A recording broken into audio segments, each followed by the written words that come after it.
23 तारखेच्या विजयी जल्लोषाकरता 20 तारखेला सुसाट रिक्षा पळवणारे सर्व माता भगिनी आणि बांधवांनो, खरं तर भाऊ मी दिलगिरी व्यक्त करतो, उशिरा आलो, परंतु ह्या 1 तासाच्या संभाषणामध्ये मी लाईव्ह ऐकत होतो, त्यामुळे बऱ्याच वक्त्यांनी आपल्या बाजू मांडलेल्या आहेत। परंतु मला तुमचं कौतुक करावं लागेल की प्रथम मी एक घटना सांगतो की माझ्या बहिणीचं, मावशीच्या मुलीचं वॉलचं ऑपरेशन होतं। डॉक्टरांनी DY पाटीलला तिथं ठेवलं होतं, परंतु सांगायला खेद वाटतो की भाषणं सगळी झाली, हजारो कोटी नितीन गडकरी साहेबांच्या कानातून ऐकायला जरा बरं वाटतात, कारण ते बोलतात तसं करतात, पण बाकीचे बोलतात तसं करतात असं मला काही वाटत नाही।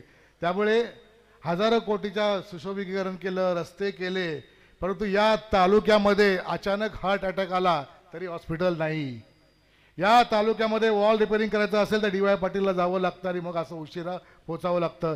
ही या मतदारसंघाची अवस्था आहे। हजारो कोटी काय चाटायचेत, हजारो कोटीचा जीव वाचू शकत नाही तर हजारो कोटीचे हॉस्पिटल उभे केले पाहिजेत। आपण मला असं वाटतंय नाव न घेतलेलं बरं, कारण नाव घेऊन किंमत वाढते।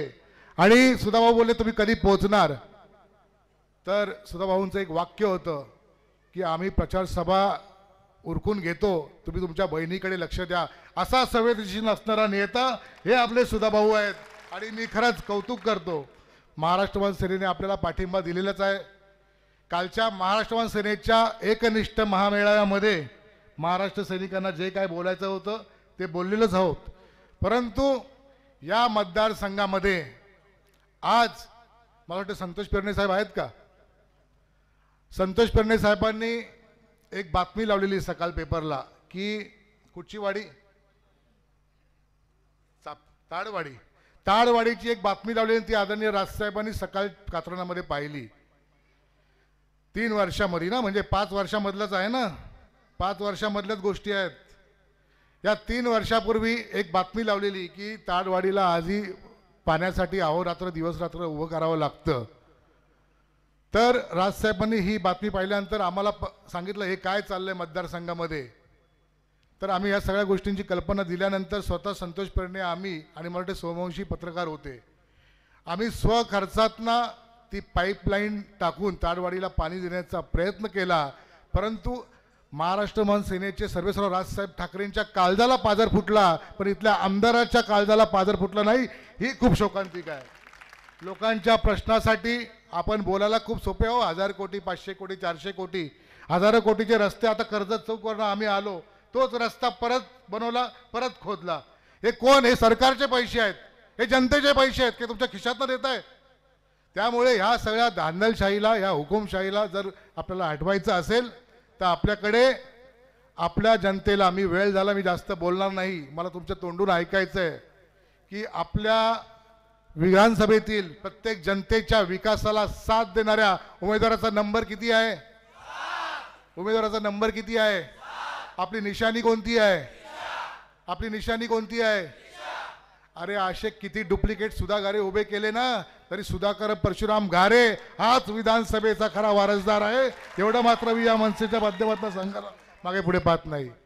मी जास्त काही न बोलता भाऊ तुम्हाला महाराष्ट्र सेनेकडनं विजयी शुभेच्छा देतो आणि या 20 तारखेला चोरून आणलेले ढापलेले निशाणी सोडा हो, पण कुठच्याही निशाणी नाही, कुठच्याही पक्षाचं माघारी न जाता किंवा आहारी न जाता या मतदारसंघाकरता चिन्ह मिळालं नाही, पक्ष मिळालं नाही, परंतु जो स्वाभिमान होता, या जनतेसाठी जी आग होती, या तरुणांसाठी रोजगार हवा आहे, इथल्या आदिवासी बांधवांना पाणी पाहिजे, नोकऱ्या पाहिजेत, रस्ते पाहिजेत, हे या जनतेच्या मनगटावर, जनतेच्या स्वाभिमानाने कुठेही मागं न हटता या मतदारसंघामध्ये रिक्षा घेऊन मी विधानसभेत जाणारा ही ताकद फक्त सुधाभाऊंच्या मनगटामध्ये आहे। त्या ताकदीला आपल्याला रेल्वे इंजिनची साथ लाभलेली आहे।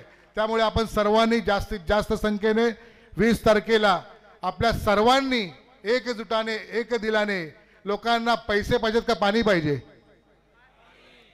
लोकांना पैसे पाहिजेत की रोजगार पाहिजे? लोकांना शांतता पाहिजे का पैसा पाहिजे? मग हे कोण करू शकतं? किती नंबर? कोणतं चिन्ह? मग आता कोणाला निवडून द्यायचं? कोणाला निवडून द्यायचं? मग एकदा जोरदार घोषणाबाजींनी आपण एक समारोप करतो माझ्या भाषणाचं.